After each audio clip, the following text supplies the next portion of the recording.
SRC, le réseau national.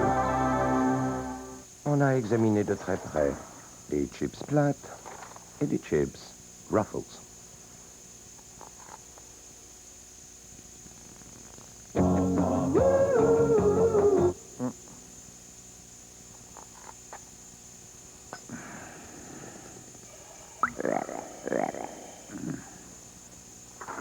Conclusion, si c'est pas Ruffles, c'est plate.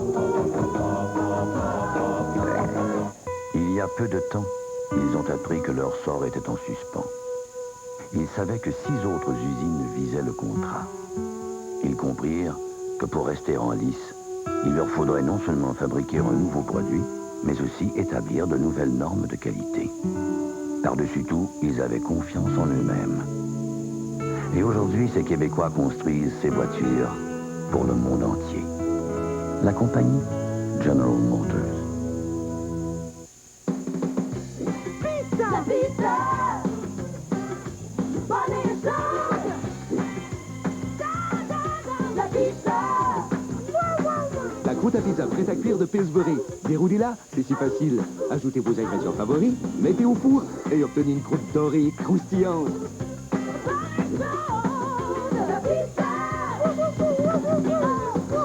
Rien n'est aussi bon que ma croûte à pizza prête à cuire.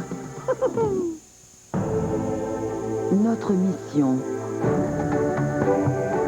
Faire la lumière dans un monde toujours plus complexe. Expliquer des événements souvent inconcevables. Informer sans juger et sans parti pris. Avec intelligence et avec cœur. Voilà la seule et l'unique mission de nos 4 grandes émissions d'actualité. Suivez Marilyn dans l'arène politique du lundi au jeudi, 19h. Les Serbes se plient à l'ultimatum, pas de frappe de l'OTAN. La partielle dans Bonaventure, un test pour les libéraux. Caravane Montréal-Cuba, un défi à l'embargo américain.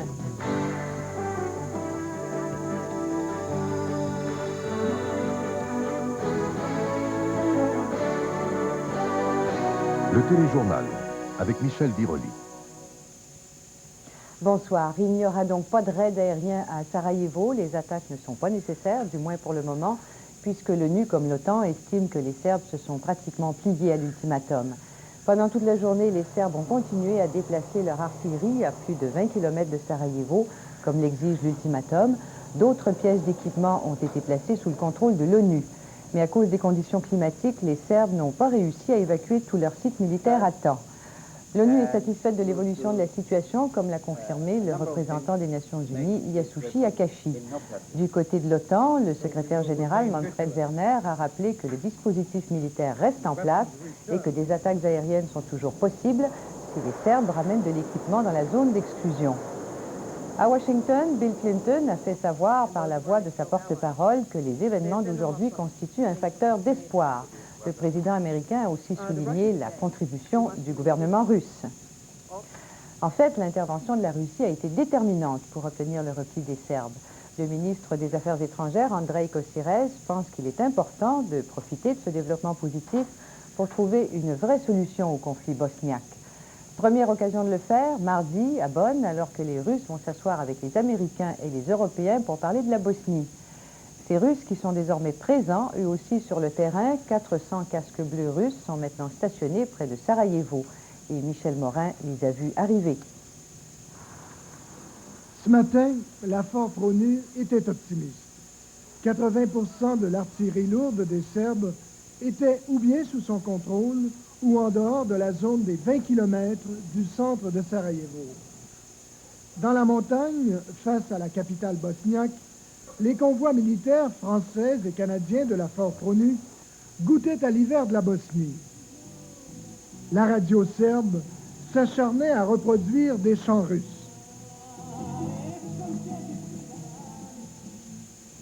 Et à 16 heures, sur le pont de la rivière Milavska à Palais, dans le bastion par excellence des Serbes de Bosnie, les Russes faisaient leur entrée.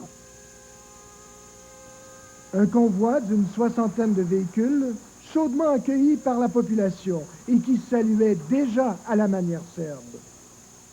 Ces soldats vont maintenant prendre la place des milices serbes dans la montagne et dans le quartier serbe de Sarajevo. Nous sommes tous très heureux, dira cette vieille dame, ce sont nos frères. Et soudain, alors que personne n'avait été prévenu, Radovan Karadzic, le leader des Serbes de Bosnie, qui marche aux côtés des chars russes. Il explique que les Russes sont de bons soldats et que maintenant la paix est proche. Les gens de Palais, qui n'ont jamais souffert de la guerre comme ceux de Sarajevo, savent maintenant qu'il n'y aura pas de frappes aériennes, même si l'OTAN a persisté jusqu'à la fin à jouer à la guerre du Golfe. Le convoi est passé. Et aujourd'hui, par un curieux revirement de l'histoire, la Yougoslavie, qui, contrairement aux autres pays satellites, avait toujours refusé les soldats russes sur son territoire, voit aujourd'hui les Serbes applaudir à leur arrivée. Ici Michel Morin, à Palais. Au pays, maintenant, test important demain pour les libéraux du Québec dans le comté gaspésien de Bonaventure, où il y aura une élection partielle. Bonaventure a élu pendant 37 ans l'ancien député et ministre des Finances Gérard D. Lévesque. Mais cette fois, la victoire n'est pas acquise et la machine libérale travaille fort pour faire passer sa candidate Nicole Appleby-Arbour et pour contrer la popularité du péquiste Marcel Landry. Les observations de Christine Saint-Pierre. Bonaventure, le comté de Gérard D. Lévesque, pendant 37 ans, paraît imperméable au changement. Le comté a dit oui à Charlottetown et a résisté à la vague bloquiste. Mais pour cette élection complémentaire, la lutte est féroce, beaucoup plus féroce que prévu. Ça se peut pas qu'on laisse ces gens-là prendre le pouvoir. Qu'est-ce qui nous attend après? Les libéraux retiennent leur souffle. La candidate Nicole Appleby-Arbour joue beaucoup sur la défensive. Alors, regardez bien ce qui s'en vient. Les électeurs de Bonaventure ne sont pas dupes. Ils se rendent compte que le plat de résistance sur la table, c'est la souveraineté, c'est l'indépendance du Québec, c'est Parizeau. Ils en sont conscients parce qu'ils ont été très intelligents. Ils ont gardé Gérard D. là 37 ans. Les péquistes ont adopté la recette Gérard D. Lévesque. Leur candidat, Marcel Landry, est archi-connu, toujours souriant. Plusieurs, d'ailleurs, le comparent à Gérard D. Autour de lui, des péquistes convaincus, mais aussi d'anciens libéraux, comme cet ex-organisateur de Gérard D. Et nous autres, on a toujours voté pour l'homme, pas pour le parti, on a voté pour Gérard. Puis là, Marcel est arrivé, on vote pour l'homme et non pas pour le parti. Mais sur le terrain, Marcel Landry se heurte à des inconditionnels des libéraux. Ça regarde terriblement pour l'autre. Pour lui, ce ne sera pas suffisant de réduire l'écart entre libéraux et péquistes. Non, moi, j'ai bien de la difficulté à croire à des victoires morales. Parce que je pense que des victoires morales, ça ne nous a jamais conduit nulle part. Dans l'ensemble, les élus municipaux supportent la candidate libérale. Le maire de Carleton croit que la personnalité des candidats jouera pour beaucoup. M. Landry, c'est un bonhomme qui était près des gens. Mme Arbour était près des gens, mais par son député, par M. Lévesque. Et c'est peut-être ça qui fait la différence. Dans la population, les péquistes s'affichent ouvertement. Que vous pensez des élections? On trouve ça beau que ça va changer, ça va être le fun. J'espère que ça va changer. Faut que ça change. Ce travailleur donnera son appui à la libérale. C'est pas une mauvaise personne, puis elle connaît pas mal les dossiers. Puis ils sont pas dans l'opposition, ils sont au pouvoir. Les libéraux comptent beaucoup sur leur candidate, Nicole Appleby-Arbour, pour conserver leur mainmise sur Bonaventure. D'une victoire qui paraissait acquise au point de départ, la candidate s'est heurtée à plusieurs embûches. Demain, toute la machine libérale sera sur les lieux pour faire sortir le vote. Une défaite serait lourde de conséquences pour le Parti libéral et pour son nouveau chef, Daniel Johnson. Christine Saint-Pierre à New Richmond, dans Bonaventure. Parlant d'élections, il y en aura des municipales à Montréal dans 9 mois.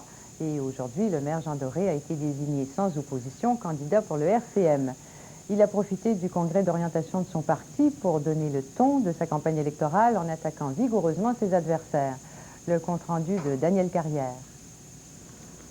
Montréal a plus que sa part de chômage, de pauvreté et de misère. Tout ça, c'est bien fini, nous dit le maire Jean Doré. La reprise est pour bientôt. Au moment où surgit l'espoir réel d'une reprise économique, c'est pas le temps d'envoyer des apprentis sorciers à l'hôtel de ville.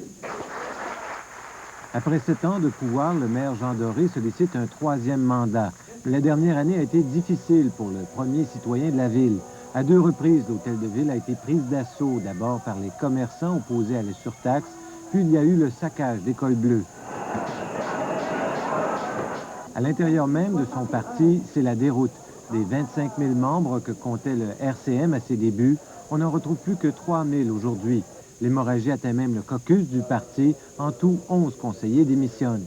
C'est tout à fait normal, dans le contexte politique difficile actuel, que des gens prennent la décision ou de ne plus se présenter ou éventuellement de décider de regarder ailleurs. Pour la première fois, les Montréalais se retrouvent avec un véritable choix. Au moins 4 partis lui font la lutte. Des candidats connus, dont Jérôme Choquette, l'économiste Claude Beauchamp, et une candidature attendue, Pierre Bourque, du Jardin botanique. Le public, lui, est encore indécis. Je verrai. Pour les autres, c'est la même chose. Je verrai qu'est-ce qu'il y aura à nous proposer, puis je voterai en conséquence. Je suis indécis. On va le savoir par ceux qui vont se présenter, lequel qui est meilleur. Le maire Doré est convaincu que la multiplication des partis d'opposition va le favoriser. La stratégie est simple, diviser pour mieux régner. Daniel Carrière, à Montréal. À Markham, au nord de Toronto, près de 200 personnes se sont rassemblées pour exiger encore une fois la démission de Jacques Badouria, leur député à Ottawa qui siège maintenant comme indépendant. Le groupe publie même un journal racontant ses efforts pour obliger Badouria à démissionner. Il a recueilli la signature de près de 30 000 personnes qui réclament la tête du député. La rencontre a été interrompue à plusieurs reprises par des partisans de Badouria qui estiment qu'il est traité injustement. Badouria a été expulsé du Parti libéral pour avoir falsifié son curriculum vitae, ce que les députés contestent. Une caravane transportant de l'aide humanitaire a quitté Montréal à destination du Cuba. Les organisateurs estiment que l'embargo commercial imposé par les Américains en 1961 contre cette île des Antilles fait plus de mal au peuple qu'à Fidel Castro. Il s'agit de la 3e opération du genre à défier le blocus des États-Unis. Première étape, traverser la frontière américaine. Louise Baudouin. Ils étaient une centaine ce matin à Montréal, au Parc La Fontaine, à mettre la main aux derniers préparatifs. La caravane d'amitié avec Cuba a recueilli durant les derniers mois du lait en poudre, des médicaments, des vélos, l'essentiel rare, du matériel scolaire et des machines à coudre. Cuba si bloqueo no! Cuba si bloqueo no! Depuis 33 ans, les États-Unis imposent un embargo commercial contre Cuba et le groupe américain Les Pasteurs pour la paix organise une aide humanitaire pour soulager le petit pays. Les Québécois ont décidé d'accompagner la caravane et de participer à la caravane des Pasteurs pour la paix, de traverser la frontière. Georges Gauvin, retraité de Québec, va conduire une camionnette de matériel.